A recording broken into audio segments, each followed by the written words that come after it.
Hello friends. तो जो आज की जो हमारी क्लास है वो है ईडियम एंड फ्रेजेस की पार्ट फोर्थ है। जो आज हम की हमारी क्लास है जो किसकी, ईडियम एंड फ्रेजेस की।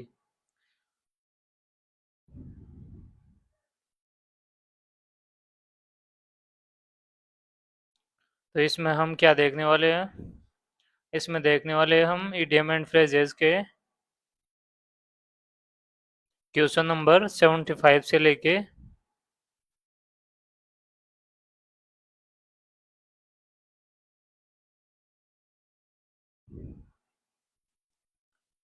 इसमें जो क्वेश्चंस है वो देखने वाले हैं हम क्वेश्चन नंबर 75 से लेके क्वेश्चन नंबर 100 तक के। इसके पहले के 3 पार्ट हो चुके हैं, तो ये आज का हमारा फोर्थ पार्ट कि जिसमें हम देखेंगे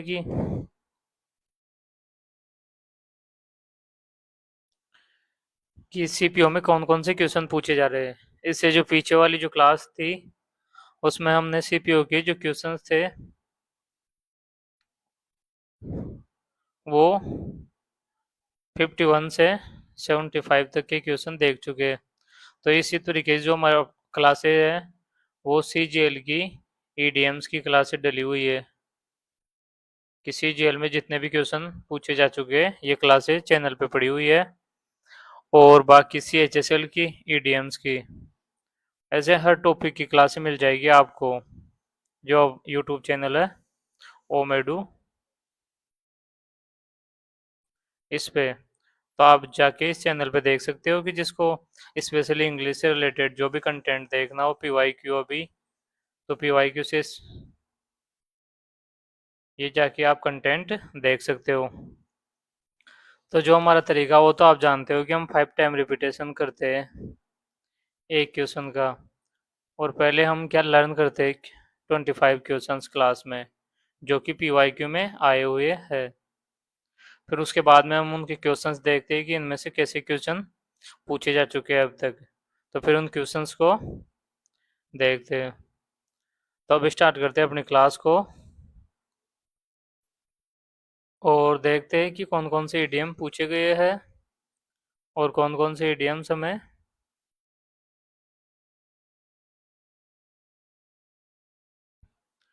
तो जो हमारा फर्स्ट ईडीएम है वो है boil the ocean. Boil the ocean जो हमारा फर्स्ट ईडीएम है वो है। जो सेकंड क्वेश्चन है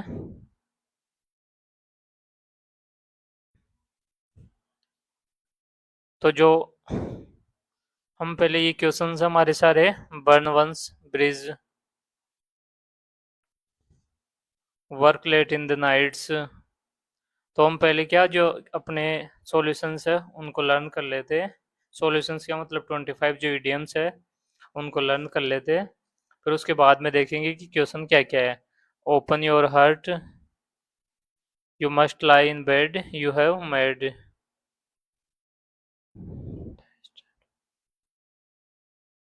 तो ये हमारे क्वेश्चंस है जो कि 100 तक के क्वेश्चंस है। तो अब हम देखते हैं जो अपना तरीका है 5 टाइम रिपीटेशन का, उसके अकॉर्डिंग अपने क्वेश्चंस को लर्न करते हैं अपने सॉल्यूशंस को। तो इससे क्या अपना अपने दोनों काम हो जाएंगे, जैसे कि पीवाई क्यू भी एनालिसिस भी हो जाएगा और वो के भी याद हो जाएगी।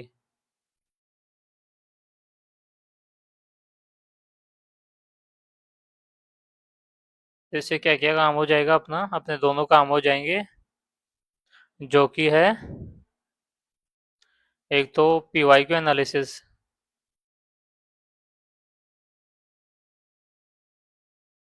पीवाई क्यू एनालिसिस प्लस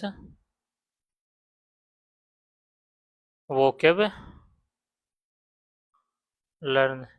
और हमें एग्जाम का पता लग जाएगा कि कैसे क्या क्वेश्चंस पूछे जा रहे हैं एग्जाम में, तो उस अकॉर्डिंग अपने अपन तैयारी कर सकते हैं। जैसे कि जब सीपीयू की एग्जाम हो तो उससे पहले आप सिर्फ सीपीयू की जो क्वेश्चन है पीवाई की वो देख सकते हो। जब सीजीएल की एग्जाम हो तो आप सिर्फ सीजीएल के क्वेश्चंस देख सकते हो कि सीजीएल की इंग्लिश में कैसे क्वेश्चन पूछे जा चुके हैं।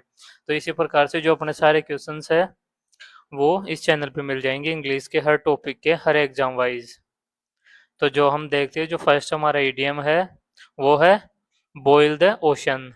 तो बॉयल द ओशन सुन के आपको क्या लगता है कि ये इम्पॉसिबल काम है, क्योंकि हम तो थोड़ा बहुत वाटर है उसको तो फिर भी बॉयल कर सकते हैं, लेकिन जो समुद्र को हम कभी उबाल नहीं सकते क्योंकि उसमें अनलिमिटेड पानी है कि उसकी कोई पॉसिबल नहीं है, वो पॉसिबल ही नहीं है कि वो हम समुद्र को बॉयल कर सके। तो जो बॉयल द ओशन है इसका मीनिंग क्या होगा? बॉयल द ओशन है हमारा ईडीएम है, इसका आंसर होगा try to do something impossible. तो बॉयल द ओशन जो हमारा ईडीएम इसका मीनिंग क्या होगा? इसका मीनिंग होगा try to do something impossible. तो बॉयल द ओशन का मीनिंग क्या होगा? बॉयल द ओशन का मीनिंग होगा try to do something impossible. Boil the ocean का मीनिंग क्या होगा? बॉयल द ओशन का मीनिंग होगा try to do something impossible. Boil the ocean का मीनिंग क्या होगा? बॉयल द ओशन का मीनिंग होगा try to do something impossible. अब जो नेक्स्ट ईडीएम है वो है टेक नोटिस। तो टेक नोटिस का मीनिंग क्या हो गया? तो जो टेक नोटिस है इसका मीनिंग होगा कंसिडर। टेक नोटिस का मीनिंग क्या होगा? टेक नोटिस का मीनिंग होगा कंसिडर। यानी किसी को, जैसे कि मान लो कभी कोई नोटिस, आपने कुछ काम कर रहे हो उसको कोई नोटिस कर नहीं कर रहा है, लेकिन जब उसको नोटिस करने लगेंगे लोग, मतलब वो लोगों की ध्यान में आने लगेगा। कंसिडर यानी लोगों की ध्यान में आना। तो टेक नोटिस का मीनिंग क्या हो गया? टेक नोटिस का मीनिंग हो गया कंसिडर। टेक नोटिस का मीनिंग क्या हो गया? टेक नोटिस का मीनिंग हो गया कंसिडर। तो टेक नोटिस का मीनिंग क्या हो गया? टेक नोटिस का मीनिंग हो गया कंसिडर। तो टेक नोटिस का मीनिंग क्या हो गया? टेक नोटिस का मीनिंग हो गया कंसिडर। अब हम देखते हैं जो नेक्स्ट ईडीएम है जो जो कि है ब्रिज, ओ बर्न वंस ब्रिज। तो बर्न वंस ब्रिज का मीनिंग क्या होगा? तो जो बर्न वंस मीनिंग है इसका मीनिंग होगा इम्पॉसिबल टू। ये क्या थोड़ा लाइट कलर है तो थोड़ा डार्क कलर लेना पड़ेगा इसके लिए। इम्पोज, ये भी इतना डार्क है नहीं है।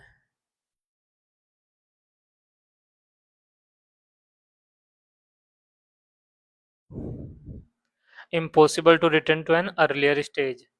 ब्रन वंस ब्रिज का मीनिंग हो गया impossible to return to an earlier stage. जैसे इसके बारे में एक स्टोरी सुनाता हूँ कि जो एक पावरफुल रूलर था पुराने टाइम में, एक राजा था। तो उसका क्या हुआ कि वो जब भी किसी भी कंट्री पे अटैक करता था ना, तो पहले जो उसकी जहाजें थी ना जिनसे वो जाता था उस कंट्री में, पहले उनको जला देता था वो, कि उनके पास जो सैनिक है उनके पास एक ही ऑप्शन रहे कि वो फाइट में जीते ही या वॉर में जीते ही।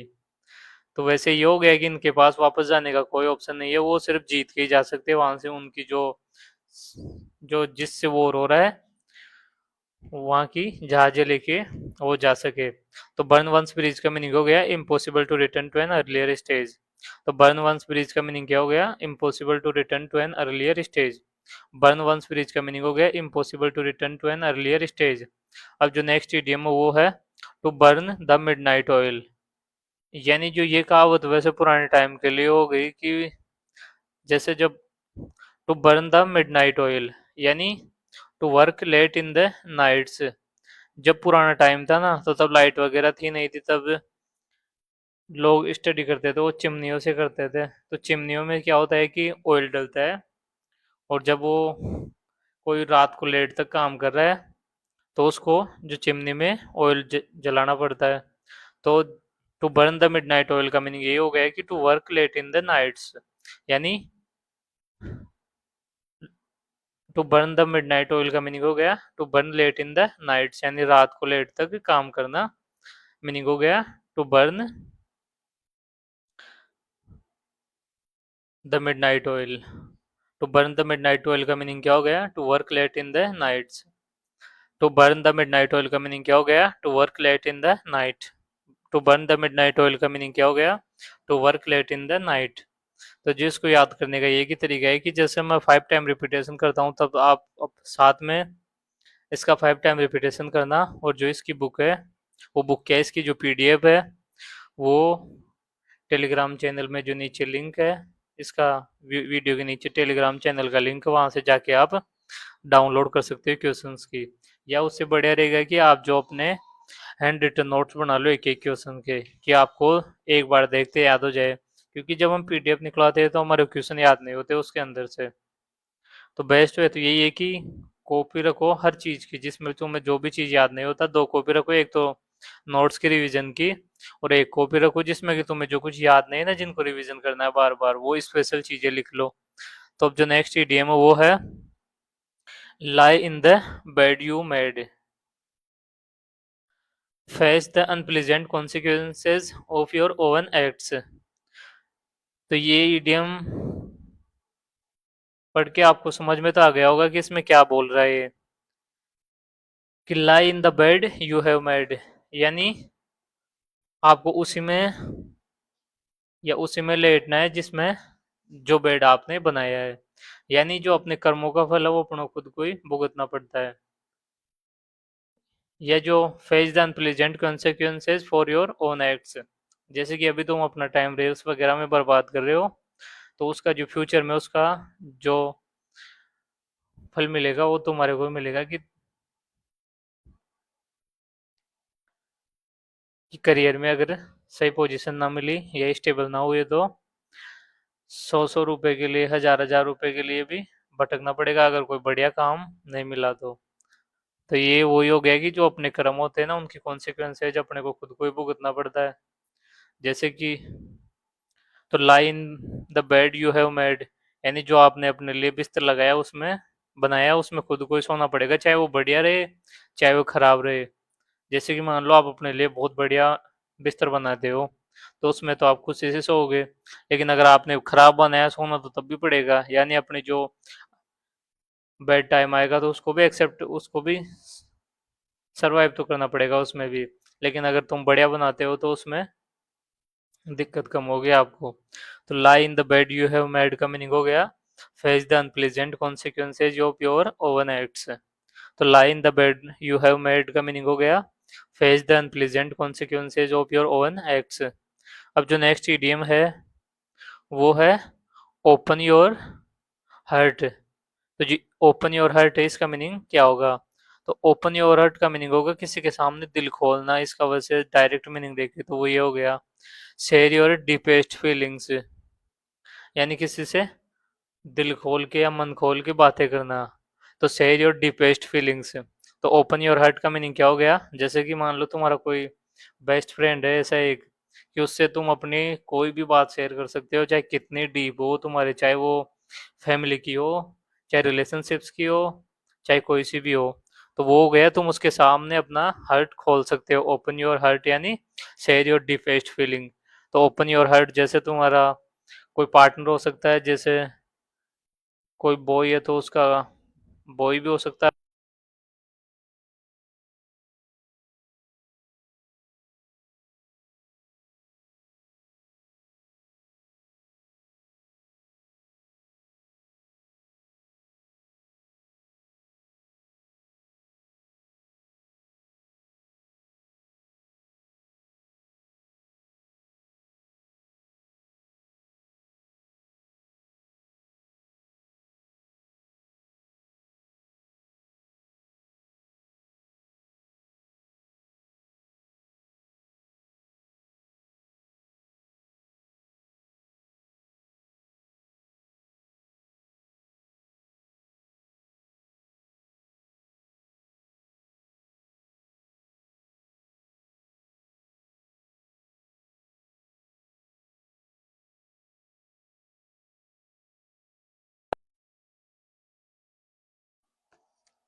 तो ये जो क्या हमारा माइक की बैटरी डेड हो गई, तो हम क्या दूसरा माइक लगाए, तो इस तो अब देखते हैं जो इन ए डायरी स्टेट। तो इन ए डायरी स्टेट का मीनिंग क्या होगा? इन ए डायरी स्टेट का मीनिंग होगा इन वेरी बैड सिचुएशन, तो इन डायरेक्ट स्टेट का मीनिंग क्या होगा? इन डायरेक्ट स्टेट का मीनिंग होगा इन वेरी बैड सिचुएशन। जैसे ये ऐसा ईडीएम है कि इसको तुम नॉर्मली याद नहीं रख सकते, इसको रिवाइज करना ही पड़ेगा। तो जो ऐसे ईडीएम्स है इनको आप थोड़ी ज़्यादा वेटेज देना, क्योंकि जिनका इसमें से बाकी के ईडीएम्स उनको आप आइडिया लगा के आंसर निकाल सकते हो। वैसे ईडीएम्स इजी टॉपिक है, इतना हार्ड नहीं है, लेकिन देखना तो पड़ेगा एक बार। जैसे इनडायरेक्ट स्टेट, तो इसका जो थोड़ा बहुत तो आइडिया लगा सकते हैं कि वो कोई सिचुएशन के लिए बोल रहा है, लेकिन बैड है या गुड है इसका पता नहीं लग सकता ऐसे क्वेश्चन देखते ही। तो इसको तो याद करना ही पड़ेगा। इनडायरेक्ट स्टेट का मीनिंग होता है इन वेरी बैड सिचुएशन। तो जो इनडायरेक्ट स्टेट है इसका मीनिंग होगा इन वेरी बैड सिचुएशन। तो जो इनडायरेक्ट स्टेट है इसका मीनिंग क्या होगा? इसका मीनिंग होगा in very bad situation.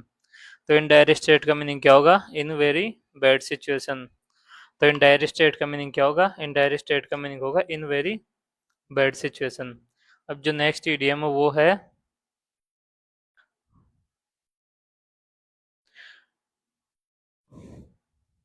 Bye defiance to. Bid defiance to meaning हो गया इग्नोर और to offer resistance. Bid defiance to का मीनिंग हो गया या तो किसी को इग्नोर करना, या फिर किसी से रेजिस्टेंस यानी किसी से टू ऑफर रेजिस्टेंस यानी किसी से दूर रहने की कोशिश करना। यानी रेजिस्टेंस वो होता है कि किसी के पास में जाने से या किसी से दूर होने की कोशिश करना। तो बिड ओ बाय डिफाइंस टू का मीनिंग हो गया इग्नोर। तो बाय डिफाइंस टू का मीनिंग क्या हो गया? बाय डिफाइंस टू का मीनिंग हो गया बिड डिफाइंस टू का इग्नोर। तो बिड डिफाइंस टू का मीनिंग क्या हो गया? बिड डिफाइंस टू का मीनिंग हो गया इग्नोर। तो बिड डिफाइंस टू का मीनिंग क्या हो गया? बिड डिफाइंस टू का मीनिंग हो गया इग्नोर। तो बिड डिफाइंस टू का मीनिंग क्या हो गया? बिड डिफाइंस टू का मीनिंग हो गया इग्नोर। तो जो नेक्स्ट ईडीएम है वो है मिडेस टच। मिडेस टच। तो जो मिडेस टच है इसका मीनिंग क्या होगा? तो जो मिडेस टच है इसका मीनिंग होगा the ability to make money out of anything one undertakes. यानी ऐसी कोई भी सिचुएशन जहां से आप मनी बना सको। तो मिडेस टच का मीनिंग क्या हो गया? The ability to make money out of anything one undertakes. तो मिडेस टच का मीनिंग क्या हो गया? मिडेस टच का मीनिंग हो गया the ability to make money out of anything one undertakes. तो मिडेस टच का मीनिंग क्या हो गया? मिडेस टच का मीनिंग हो गया the ability to make money out of anything one undertakes. तो मिडेस टच का मीनिंग क्या हो गया? मिडेस टच का मीनिंग हो गया the ability to make money out of anything anything one undertakes. तो अब हम देखते हैं जो नेक्स्ट ईडीएम है वो। तो जो नेक्स्ट ईडीएम है वो है ए स्नोबॉल इफेक्ट। तो स्नोबॉल इफेक्ट है, इसका मीनिंग क्या होगा? तो ये स्नोबॉल इफेक्ट है इसका मीनिंग होगा an accelerating growth of magnitude. An snowball effect, the viral video's popularity had a snowball effect leading to millions of views and countless shares in just a few days। यानी growth का एक बढ़ता हुआ point, तो growth का बढ़ता हुआ magnitude हो गया, वो हो गया स्नोबॉल इफेक्ट। तो जो स्नोबॉल इफेक्ट है उसका मीनिंग क्या हो गया? इसका मीनिंग हो गया an accelerating growth of magnitude. तो स्नोबॉल इफेक्ट का मीनिंग क्या हो गया? स्नोबॉल इफेक्ट का मीनिंग हो गया an accelerating growth of magnitude. तो स्नोबॉल इफेक्ट का मीनिंग क्या हो गया? स्नोबॉल इफेक्ट का मीनिंग हो गया an accelerating growth of magnitude. तो जो स्नोबॉल इफेक्ट इसका मीनिंग हो गया an accelerating growth of magnitude. तो स्नोबॉल इफेक्ट का मीनिंग क्या हो गया? इसका मीनिंग हो गया an accelerating growth of magnitude. तो जो नेक्स्ट ईडीएम है वो है एल्बो ग्रीस। एल्बो ग्रीस का मीनिंग क्या हो गया? कि जैसे कि मान लो तुम इतना हार्ड वर्क कर रहे हो कि तुम्हारी जो बाजुएं हैं उनको ग्रीस लगाना पड़ रहा है, या एल्बो ग्रीस, एल्बोज को ग्रीस देना पड़ रहा है या ग्रीस करना पड़ रहा है। जैसे जो मशीन के जो पुर्जे होते हैं वो ज़्यादा ढीले हो जाते हैं ना काम करते करते, तो उनको ग्रीस लगाना पड़ता है, या हार्ड हो जाते हैं, वो सख्त हो जाते हैं। तो वैसे ही कि जब कोई ज़्यादा काम करता है one puts into doing something, तो एल्बो ग्रीस का मीनिंग हो क्या हो गया? इसका मीनिंग हो गया hard work that one puts into doing something. तो एल्बो ग्रीस का मीनिंग क्या हो गया? Hard work that one puts into doing something. तो इसके अलावा मैं आपको एक बात बताता हूँ कि जब हम कॉमन एरर्स के क्वेश्चन करेंगे ना, तो तब उसमें देखेंगे कि एरर्स कैसे फाइंड आउट करना है। तो उसका जो वैसे अभी इंट्रो बताऊंगा आपको, तो वो इस प्रकार से निकालेंगे अपन कि जैसे मान लो कोई कोई क्वेश्चन ले लिया अपन ने। अब क्वेश्चन लेने के बाद में उसमें क्या करेंगे, उसमें आर्टिकल लिख देंगे पहले। ये जितने भी ग्रामर के टॉपिक्स है ना, वो सारे देखेंगे। उसमें पहले देखेंगे कि आर्टिकल सही है या नहीं है, फिर देखेंगे टेंस सही है या नहीं है। फर्स्ट तो टेंस देखेंगे, फिर उसमें बाकी ग्रामर्स के जो टॉपिक्स है वो, जैसे नाउन, प्रोनाउन, आर्टिकल्स, एडजेक्टिव्स। तो ये जो क्वेश्चन टैग के अलावा एक्टिव पैसिव के तो अलग से क्वेश्चन आते ही है। तो इस प्रकार हम उन क्वेश्चंस को एक एक को देखेंगे, तो उससे तुम्हारी जो इंग्लिश है वो भी स्ट्रांग होगी, कि तुम जब भी कोई सेंटेंस रीड करोगे तो उस तरीके से तुम्हें ऐसे लगेगा कि जैसे कि तुमने उसमें तुम्हारे को सब कुछ समझ में आ रहा है। जैसे कि मान लो ये भी सेंटेंस है ये, after hearing about the recent increase in car thefts. तो इसमें से कौन सा नाउन है? जैसे कि ये इसमें से नाउन हो गया, ये इसमें हो गया प्रीपोजिशन, ये इसमें हो गया नाउन है, ये भी, ये इसमें हो गया, ये रिसेंट इसमें टाइमिंग वर्ड हो गया, अबाउट इसमें कुछ अलग है, हियरिंग इसमें वर्ब हो गई, ये भी एक वर्ड इसमें। तो इस प्रकार हमें हर वर्ड का पता रहेगा तब हम रीड करते टाइम, तो वो क्लासेस और भी इंटरेस्टिंग होगी। ये तो ओके ओके, इसमें तो सिर्फ रिपीटेशन करवाने से याद होगा ये तो स्टैंड ए चांस। तो अब जो नेक्स्ट अपना ईडीएम है वो है स्टैंड ए चांस। तो स्टैंड ए चांस का मीनिंग होगा हैव ए पॉसिबिलिटी। तो स्टैंड ए चांस का मीनिंग क्या हो गया? यानी अभी एक चांस बचा हुआ है, या एक चांस है अपने पास, तो एक पॉसिबिलिटी है हमें हमारे पास। तो ये तो डायरेक्ट आप इसका तो फाइंड आउट कर सकते हो अगर ऑप्शंस आपके पास हो तो हैंड ए चांस का स्टैंड ए चांस का मीनिंग क्या हो गया? स्टैंड ए चांस का मीनिंग हो गया हैव ए पॉसिबिलिटी। तो स्टैंड ए चांस का मीनिंग क्या हो गया? स्टैंड ए चांस का मीनिंग हो गया हैव ए पॉसिबिलिटी। तो स्टैंड ए चांस का मीनिंग क्या हो गया? स्टैंड ए चांस का मीनिंग हो गया हैव ए पॉसिबिलिटी। अब जो नेक्स्ट ईडीएम है वो है ग्रीस टू द मिल। तो ग्रीस टू द मिल हो गया प्रोवाइड यूजफुल एडवांटेज। तो रिस्ट टू द मिल का मीनिंग हो गया प्रोवाइड्स यूजफुल एडवांटेज। तो ग्रीस टू द मिल का मीनिंग क्या हो गया? इसका मीनिंग होगा प्रोवाइड्स यूजफुल एडवांटेज। तो ग्रीस टू द मिल का मीनिंग क्या हो गया? ग्रीस टू द मिल का मीनिंग हो गया प्रोवाइड्स यूजफुल एडवांटेज। तो ग्रीस टू द मिल का मीनिंग क्या हो गया? ग्रीस टू द मिल का मीनिंग हो गया प्रोवाइड यूजफुल एडवांटेजेस। अब जो नेक्स्ट ईडीएम है वो है लॉन्ग अगो।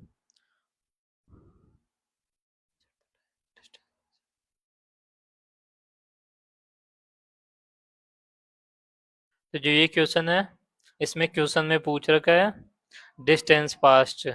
तो डिस्टेंस पास्ट का मीनिंग क्या होगा? इसका मीनिंग होगा लॉन्ग अगो। तो जो डिस्टेंस पास्ट पास्ट है इसका मीनिंग क्या होगा? डिस्टेंस पास्ट का मीनिंग होगा लॉन्ग अगो। तो जो डिस्टेंस पास्ट है इसका मीनिंग क्या होगा? डिस्टेंस पास्ट का मीनिंग होगा डिस्टेंस पास्ट का लॉन्ग अगो। डिस्टेंस पास्ट का मीनिंग क्या होगा? डिस्टेंट पास्ट का मीनिंग क्या हो गया? Long ago. तो अब जो नेक्स्ट ईडीएम है वो है स्टीर क्लियर ऑफ। तो जो स्टीर क्लियर ऑफ है इसका मीनिंग क्या हो गया? Avoid someone. तो स्टीर क्लियर ऑफ का मीनिंग हो गया अवॉइड समवन और something because it is dangerous for you. यानी किसी चीज को स्टीर ऑफ करना या स्टीर क्लियर ऑफ करना। जैसे कि मान लो अगर किसी की आइज में दिक्कत है मोबाइल वगैरह टैबलेट वगैरह ज्यादा देखने से, तो उनको स्टीर क्लियर ऑफ कर देना चाहिए मोबाइल को। जितने डिजिटल आइटम्स है इतने भी सिर्फ यूज के लिए देखे, जैसे कि क्लासेस देख रहे हो उसके लिए, या उसके अलावा कोई तरीके के लिए नहीं देखना चाहिए। अगर एंटरटेनमेंट के लिए देखना हो तो एंटरटेनमेंट के लिए आप बुक्स रीड कर सकते हो। जैसे कि बुक्स अगर आपको मैं सजेस्ट करूँ तो एक बुक है ओशो की, वो है शिव पुराण। उसमें अपने माइंड के बारे में पूरे रूल्स बता चुका है कि कैसे माइंड चलता है, या अपना मन क्या होता है, विचार क्या होते हैं, जितने सारी चीजें वो सारी आप वहाँ पे देख सकते हो।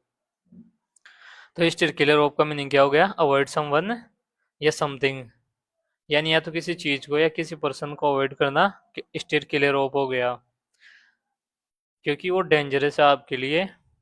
स्टेट क्लियर ऑफ का मीनिंग क्या हो गया? तो जो स्टेट क्लियर ऑफ का मीनिंग हो गया अवॉइड समवन या समथिंग, यानी किसी चीज को या किसी पर्सन को अवॉइड करना। तो स्टेट क्लियर ऑफ का मीनिंग क्या हो गया? स्टेट क्लियर ऑफ का मीनिंग हो गया टू अवॉइड समवन और something because it is dangerous for you.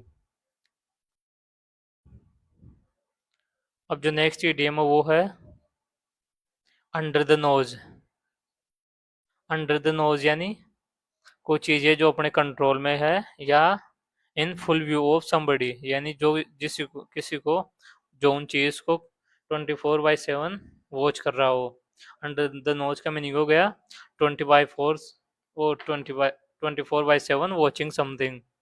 Under the nose का मीनिंग क्या हो गया? इसका मीनिंग हो गया इन फुल व्यू ऑफ समबडी, यानी जैसे कि जब तुम्हारा नया नया रिलेशनशिप हो, तो उसमें तुम जो अपना पार्टनर होता है उस पर 24/7 आइज रखते हो कि क्या सीन है इसका, कहीं दूसरे जगह तो नहीं जा रहा है। 24/7 जैसे हॉस्पिटल्स में जो सुविधा रहती है ना 24/7 की, वैसे ही तुम भी 24/7 उस पे अंडर द नोज रहता हो तुम्हारे। कहाँ पे रहता है? Under the nose. Under the nose यानी in full view of somebody. तो अंडर द नोज हो गया तुम्हारा पार्टनर तुम्हारे। अब जो नेक्स्ट देखते हैं ईडीएम वो है होल्ड योर हॉर्सेज। तो यानी अपनी, होल्ड योर हॉर्सेज का मीनिंग हो गया टू बी पेशेंट, यानी and stop making hasty decisions. तो होल्ड योर हॉर्सेज का मीनिंग क्या हो गया? होल्ड योर हॉर्सेज का मीनिंग हो गया to be patient and stop making hasty decisions. तो होल्ड योर हॉर्सेज का मीनिंग क्या हो गया? होल्ड योर हॉर्सेज का मीनिंग हो गया to be patient and stop making hasty decisions. तो होल्ड योर हॉर्सेज का मीनिंग क्या हो गया? होल्ड योर हॉर्सेज का मीनिंग हो गया to be patient and stop making hasty decisions. Hold your horses का मीनिंग क्या हो गया? होल्ड योर हॉर्सेज का मीनिंग हो गया टू बी पेशेंट एंड हो स्टॉप मेकिंग हेस्टी डिसीजंस, यानी अपने, होल्ड योर हॉर्सेज का मीनिंग हो गया to be patient and stop making hasty decisions. अब जो नेक्स्ट इडियम है वो है स्टेप अप द प्लेट। तो स्टेप अप द प्लेट का मीनिंग क्या होगा? स्टेप अप द प्लेट का मीनिंग हो गया take control of a situation. तो step up up to the plate का मीनिंग हो गया, यानी जो प्लेट या कोई सिचुएशन है उसको अपने कंट्रोल में लेना या स्टेप अप करना। Step up to the plate का मीनिंग हो गया to take control of a situation. तो इसका एग्जांपल ये है कि when the team needed a leader he was ready to step up to the plate and guide them through the challenging projects.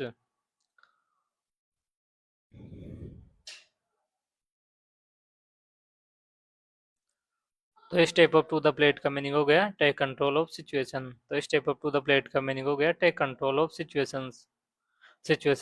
तो step up to the plate का meaning हो गया take control of situation. अब हम देखते हैं next EDM जो कि है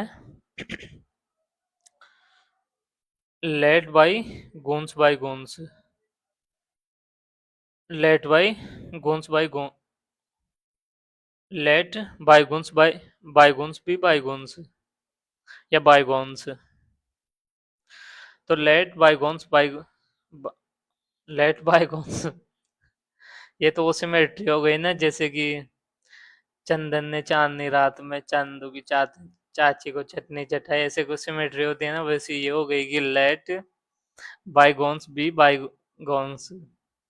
तो लेट बायगोन्स बी बायगोन्स का मीनिंग क्या हो गया? लेट बायगोन्स बी बायगोन्स का मीनिंग हो गया इग्नोर द पास्ट। तो लेट बायगोन्स बी बायगोन्स का मीनिंग क्या हो गया? Ignore the past. तो लेट बायगोन्स बी बायगोन्स का मीनिंग क्या हो गया? Ignore the past. Let bygones the bygones का मीनिंग क्या, बायगोन्स बी बायगोन्स का मीनिंग क्या हो गया? Ignore the past. तो ये यूनिक ईडीएम है तुम्हारे को।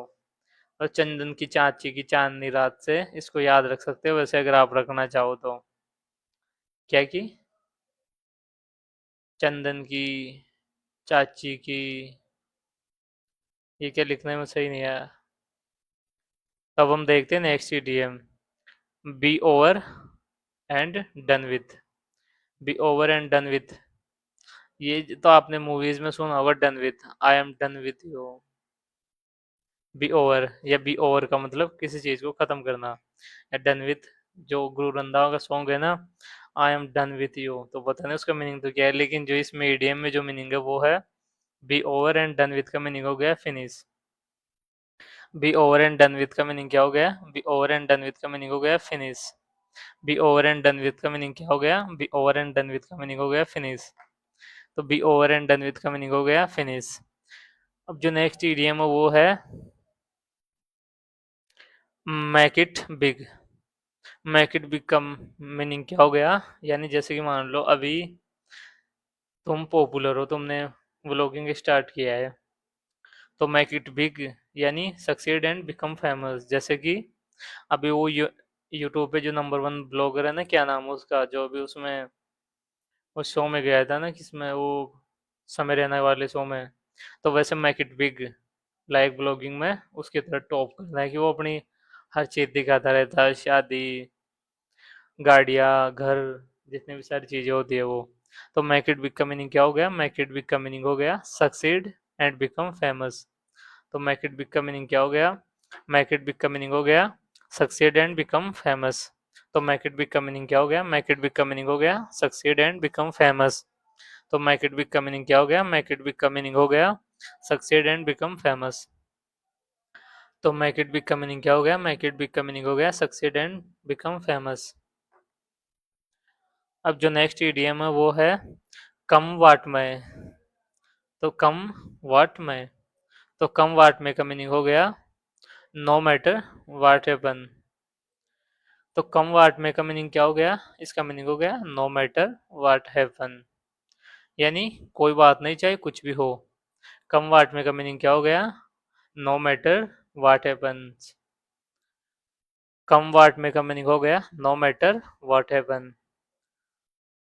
तो कम वाट में का मीनिंग हो गया no matter what happen despite the stormy weather forecast they were determined to have a picnic in the park come what may. यानी कि सिचुएशन से तुम्हें अपना जो डिसीजन है वो चेंज नहीं करना चाहिए। कम वाट में यानी कुछ भी हो जाए, no matter what happen, we don't care, we do that we decided, we decides, यानी हम वही करेंगे जो हमें करना चाहिए, कुछ भी हो। जैसे कि मान लो अगर आपको डेली 2 घंटे इंग्लिश पढ़ना है तो पढ़ना है, चाहे कुछ भी हो। और एसएससी वालों के लिए तो स्पेशली ये है कि 2 घंटे तो आपको इंग्लिश रीड करना ही है डेली, चाहे कुछ भी हो। और बाकी 3 से 4 घंटे मैथ, और 1 से 2 आवर जीके। बाकी रीजनिंग तो तुम एक बार कंप्लीट करने के बाद में, जो पुराने स्टूडेंट है उनको तो जरूरत है नहीं, वो तो सिर्फ डेली मॉक टेस्ट लगा सकते हो एक 30 मिनट के अंदर। वैसे अब तो 15 मिनट का हो गया जो मॉक टेस्ट है वो, तो 15 मिनट में आप एक मॉक टेस्ट डेली लगा सकते हो। जो नेक्स्ट ईडीएम है वो है अब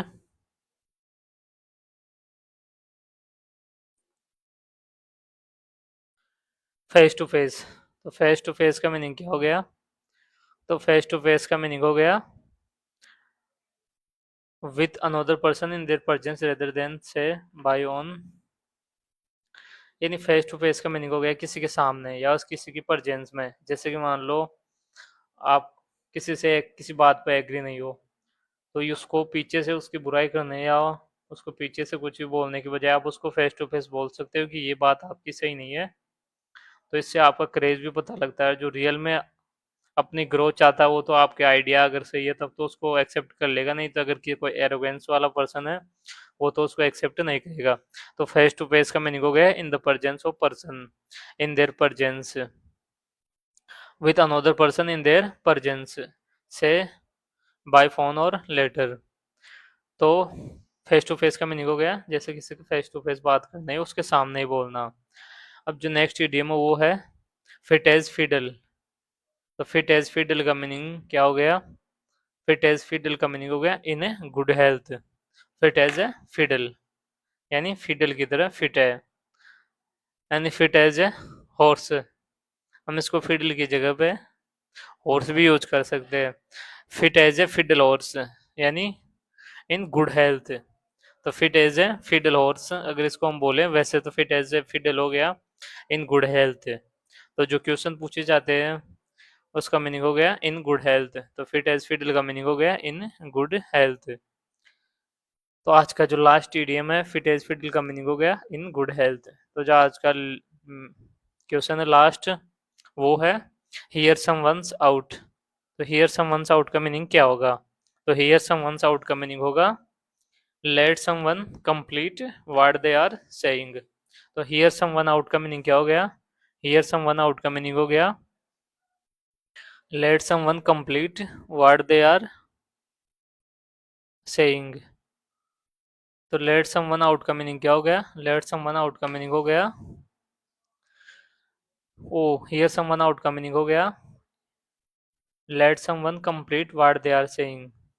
यानी कि जैसे मान लो आप बात कर रहे हो किसी से, दो तो कोई बोल रहा है तो हियर समवन्स आउट, यानी पहले उसको पूरा सुन लो कि उसकी पूरी बात पूरी हो जाने दो, फिर उसके बाद में देखते हैं क्या बात बोलना है, उसके बाद में बोलना चाहिए हमें कभी भी जब भी बोले ना। तो ऐसे नहीं कि किसी की बात तो पूरी हुई ही नहीं, उससे पहले हम उसकी बात को काट रहे हैं या कुछ और कर रहे हैं। तो हियर समवन आउट का मीनिंग हो गया let someone complete what they are saying. Hear someone out का मीनिंग हो गया let someone complete what they are saying. तो अब जो नेक्स्ट ईडीएम है वो, तो अब हम देखते हैं क्वेश्चंस। अब तक आपको जो ये ईडीएम्स है वो तो पूरे लर्न हो गए होंगे। तब आपके लिए है टेस्ट, जो कि 25 क्वेश्चंस का है, जो मैं करवा देता हूँ। वैसे आप तो करोगे नहीं क्योंकि आप तो रील्स वगैरह देखोगे। तो जो फर्स्ट ईडीएम है वो है बॉयल द ओशन। तो आप अपना आंसर कमेंट में लिख दिए। हर क्वेश्चन का आंसर आपको कमेंट में लिखना है। जैसे कि मैं क्वेश्चन करूँ, फिर उसके बाद में वीडियो को पॉज करके आप पहले दोनों जिस स्क्रीन पे दोनों क्वेश्चन शो हो रहे हैं उनका आंसर करना है आपको। इनकी मैं साइज थोड़ी छोटी कर देता हूँ जिससे कि आप आसानी से देख सको कि क्वेश्चन क्या है। अब इन दोनों का अब तक आपने आंसर कर दिया होगा। इसी तरह जितने भी क्वेश्चन हैं उन सब का आंसर करना आपको। तो बॉयल द ओशन, तो जो फर्स्ट ईडीएम है बॉयल द ओशन, तो बॉयल द ओशन का मीनिंग क्या हो गया? बॉयल द ओशन का मीनिंग हो गया कि कोई इम्पॉसिबल काम है वो हो गया बॉयल द ओशन। तो बॉयल द ओशन का मीनिंग क्या हो गया? बॉयल द ओशन का मीनिंग हो गया try to do something impossible, यानी असंभव काम। जो नेक्स्ट ईडीएम है उसमें जो ईडीएम है वो है टेक नोटिस। जो टेक नोटिस का मीनिंग क्या होगा? यानी किसी को कंसिडर करना। तो टेक नोटिस का मीनिंग क्या हो गया? टेक नोटिस का मीनिंग हो गया कंसिडर। अब इनको इनका ऑप्शन दो, क्या क्या है इनका ऑप्शन? तो बर्न वंस ब्रिज का मीनिंग क्या हो गया? और work late in the night, ये दोनों इडियम है, तो इनके मीनिंग्स क्या होंगे? तो जो फर्स्ट बर्न वंस ब्रिज का मीनिंग होगा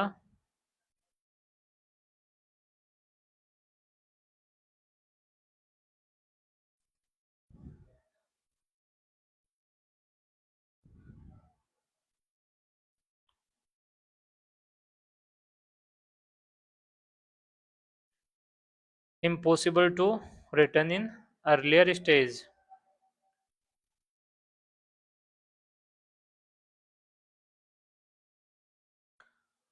जो नेक्स्ट इडियम है वो है work late in the night. तो work late in the night का मीनिंग क्या होगा? इसका मीनिंग होगा टू हार्ड वर्क, यानी वो work late in the night का ईडीएम क्या होगा? तो ये इसका आंसर है जो ये दे रखा है जो, और ईडीएम नीचे ऑप्शंस में है work late in the lights. तो ये जो ईडीएम है वो होगा to burn the midnight oil, to burn the midnight oil. जो नेक्स्ट ईडीएम है वो है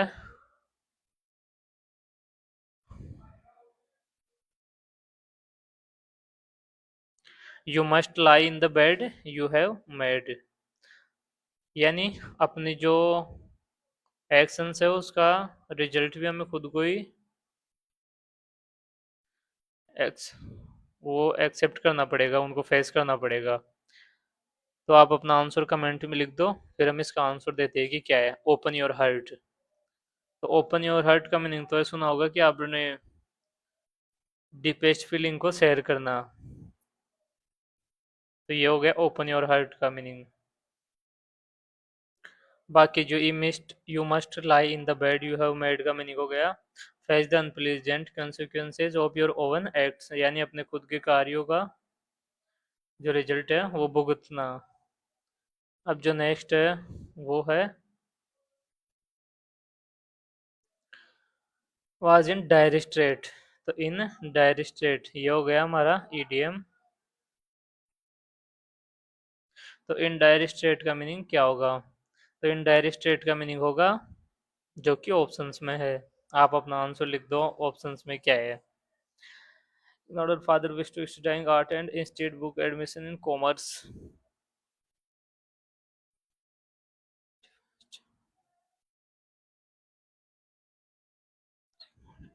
तो जो नेक्स्ट है इसमें हमारे को आप फाइंड आउट करो कि इसमें क्या क्या दे रखा है, कौन सा ऐसे ईडीएम्स जो आपने रीड किया हुआ है। तो इसमें जो ईडीएम है वो आपने रीड किया है बाइट डिफाइंस टू।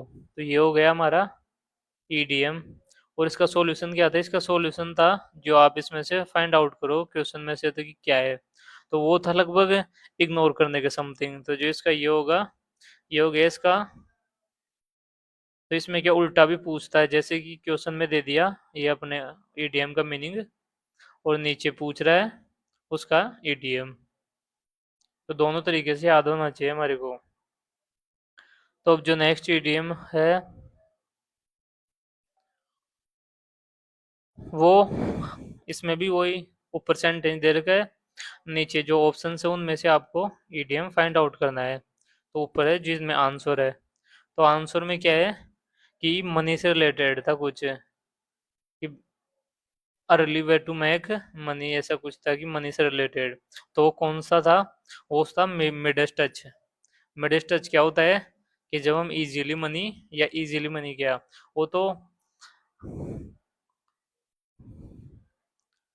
जो क्वेश्चन हम देखते हैं क्वेश्चन की क्या है। He started with an online company and become a millionaire, then he sold it and invested in the share market and earned more money. Now he has invested in the transportation industry and is generating huge wealth. What does he have? तो इसका meaning हो गया मेगाट्रस्ट का, यानी उसने बहुत ज्यादा income कमा चुका है, वो अपने ज्यादा बहुत ज्यादा मनी अर्न कर लिया उसने अपनी लाइफ में। तो मेगाट्रस्ट का मीनिंग हो गया अर्निंग मोर मनी। तो अब जो नेक्स्ट है स्नोबॉल इफेक्ट। तो स्नोबॉल इफेक्ट का मीनिंग हो गया कि जैसे जो हमारी ग्रोथ इंक्रीज हो रही है उसका एक पॉइंट की जो, तो वो हो गया an accelerating growth of magnitude, यानी जो ग्रोथ है वो इंक्रीज हो रही है तो उसका एक मैग्नीट्यूड। तो जो इसमें ईडीएम है वो है स्नोबॉल इफेक्ट। तो स्नोबॉल इफेक्ट हो गया इसमें ईडीएम और 23 में पूछा हुआ क्वेश्चन है। अब हम देखते हैं नेक्स्ट क्वेश्चन जो कि है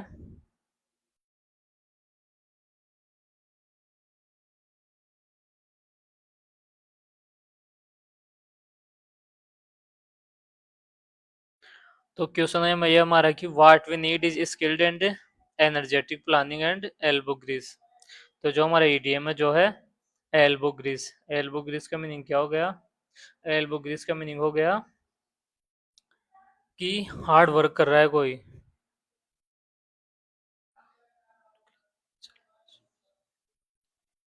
तो जो इसका आंसर होगा वो होगा hard work that one puts into doing something, यानी हार्ड वर्क जो किसी को किसी कार्य में करना होगा। तो जो नेक्स्ट है इसमें से हमें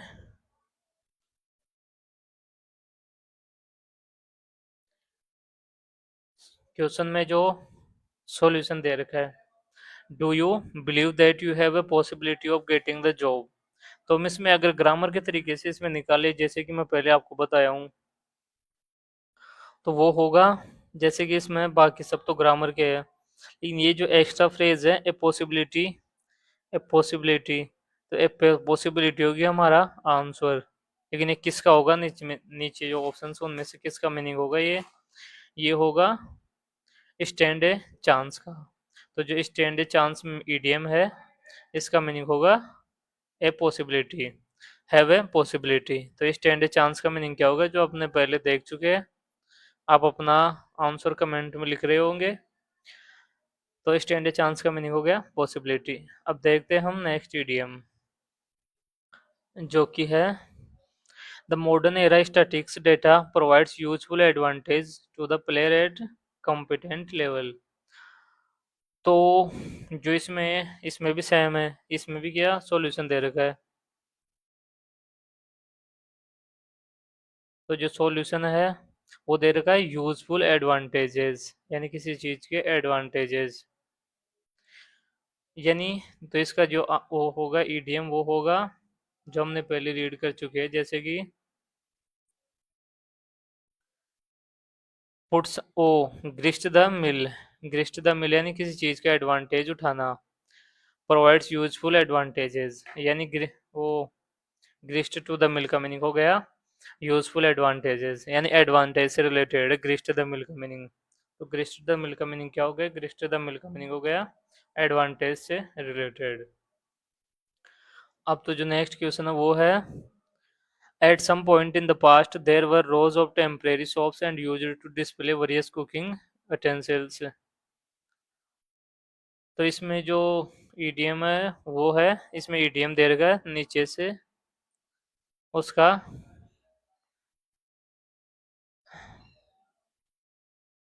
सॉल्यूशन निकालना है। तो जिसमें जो ईडीएम है वो है in the past. At some point in the past का मीनिंग क्या होगा, at some point in the past का मीनिंग होगा long ago. At some point in the past का मीनिंग क्या होगा, इसका मीनिंग होगा लॉन्ग अगो। तो ये क्वेश्चंस के टाइप्स है हमारे कि ईडीएम दे के आंसर पूछेगा या आंसर दे के ईडीएम पूछेगा आपको। तो इसमें है ईडीएम दे के आंसर। तो अब देखते हैं next question, stir clear of. Stir clear of का मीनिंग हो गया जैसे कि तुम अवॉइड करते हो, जब तुम्हारा किसी से ब्रेकअप हो जाता है तो क्या करते हो आप, अवॉइड। या किसी चीज से तुम्हें चोट लग जाती है, जैसे साइकिल से गिर गए, तो फिर उसके बाद में तुम साइकिल को या बाइक को अवॉइड करने लग जाते हो। तो स्टिर क्लियर ऑफ का मीनिंग हो गया अवॉइड समवन और something. He ate the under the knows. तो जो नेक्स्ट है इसमें भी अपने सेम पैटर्न है कि पहले ओ सेंटेंस में ईडीएम दे रखा है, और जो ईडीएम दे रखा है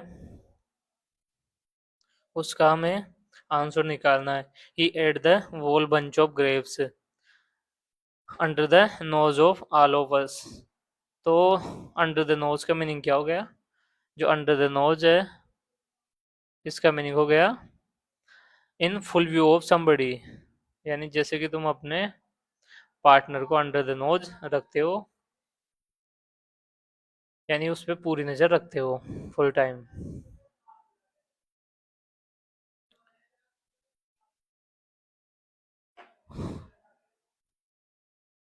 तो जो नेक्स्ट ईडीएम है उसमें सेंटेंस है, तो ये है you wanted to speak but you control your self and become patient, यानी खुद को कंट्रोल करना और पेशेंट रखना, become patient. What you have done, जो भी तुम करो उसको। तो इसका मीनिंग क्या हो गया कि अपने किसी चीज को कंट्रोल करना। तो इसमें कंट्रोल करने से रिलेटेड होगा, तो होल्ड तो कंफर्म होगा क्योंकि कंट्रोल कर रहे हैं इसमें। तो होल्ड योर हॉर्सेज होगा जो हमारे ईडीएम होगा जो, और इसका मीनिंग होगा बी पेशेंट एंड कंट्रोल्ड और self. Step up the plate. अब स्टेप अप द प्लेट हमारा नेक्स्ट ईडीएम हो गया। तो स्टेप अप द प्लेट का मीनिंग क्या हो गया, स्टेप अप द प्लेट का मीनिंग हो गया कि किसी चीज को अपने कंट्रोल में लेना। तो स्टेप ऑफ द प्लेट का मीनिंग क्या हो गया, स्टेप ऑफ द प्लेट का मीनिंग हो गया take control of a situation. तो स्टेप ऑफ द प्लेट का मीनिंग क्या हो गया, स्टेप ऑफ द प्लेट का मीनिंग हो गया take control of a situation.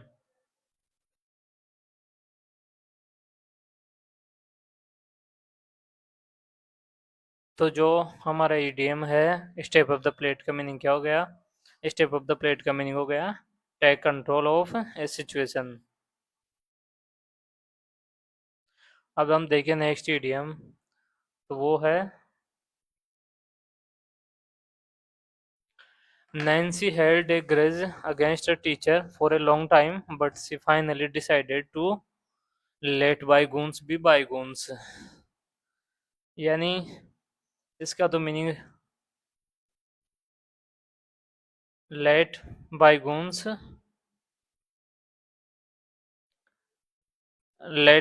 by be bygones का मीनिंग हो गया इग्नोर द पास्ट, यानी किसी चीज पास्ट की किसी चीज को इग्नोर करना।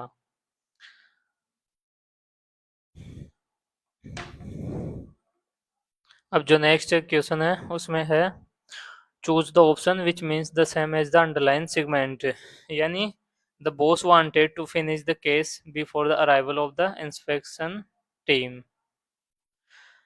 तो जो अंडरलाइन वर्ड इसमें है टू फिनिश, टू फिनिश, तो टू फिनिश नीचे जो ऑप्शन है उनमें से कौन सा होगा? To over and done with.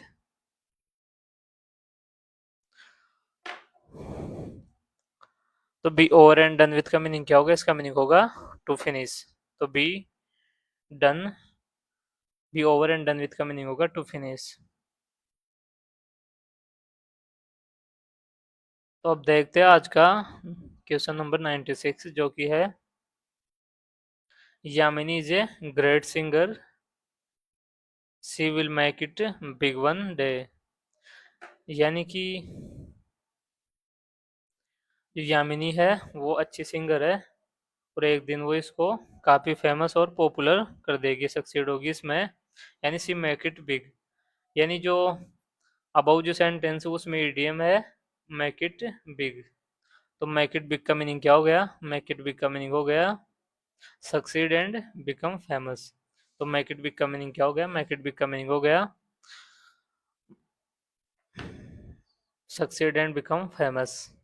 Come what में, तो कम वाट में का मीनिंग क्या होगा? कम वाट में का मीनिंग होगा कि कोई भी सिचुएशन हो उसको एक्सेप्ट करना। तो कम वाट में का मीनिंग क्या हो गया? No matter what happens. तो नो मैटर वाट हैपन्स का मीनिंग हो गया, इसका इडियम हो गया कम वाट में। तो नो मैटर वाट हैपन्स का इडियम हो गया कम वाट में।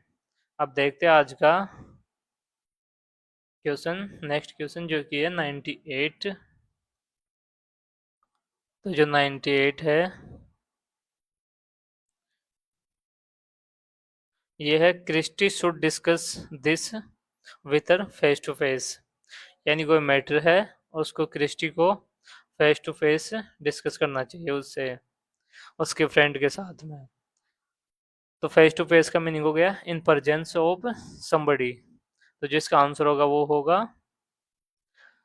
In their presence rather than phone और लेटर। अब फिट एज फिडल, तो फिट एज फिडल हॉर्स, इसको अगर हम लर्न करने के लिए याद रखें तो fit as fiddle horse, fit as fiddle horse. तो फिट एज फिडल हॉर्स का मीनिंग हो गया इन गुड हेल्थ, जैसे कि जो हॉर्स रहता है उसकी हेल्थ अच्छी रहती है हमेशा। तो इन गुड हेल्थ का मीनिंग हो गया, यही इसका इडियम हो गया, इन गुड हेल्थ का इडियम हो गया फिट एज फिडल। तो आज का देखते हैं हम लास्ट क्वेश्चन जो कि है hear someone out. Hear someone out का मीनिंग हो गया let someone complete what they are saying. तो हियर समवन आउट का मीनिंग हो गया हियर समवन आउट, ये हमारा ईडीएम हो गया और जिसका आंसर हो गया वो हो गया let someone complete what they are saying. तो मिलते हैं ऐसे इंटरेस्टिंग ईडीएम्स के साथ में अपने नेक्स्ट क्लास में जो कि होगी क्लास 5।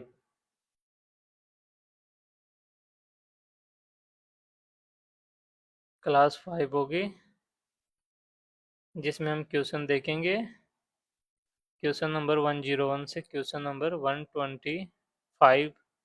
अगर आपको क्लास बढ़िया लगती है तो अपने फ्रेंड्स को शेयर कर सकते हो और रिकमेंड कर सकते हो जिनका भी तुम भला चाहते हो उनको क्योंकि जिनका बुरा चाहते हैं उनके पास तो करना मत, क्योंकि अगर वो पढ़ के जॉब लग गए तो तुम्हारा जीना आराम करेंगे, तुम्हारे सामने गाड़ी घुमाएंगे 4 व्हीलर, उससे बढ़िया है। तो थैंक्स फॉर वॉचिंग एंड मिलते हैं नेक्स्ट क्लास में।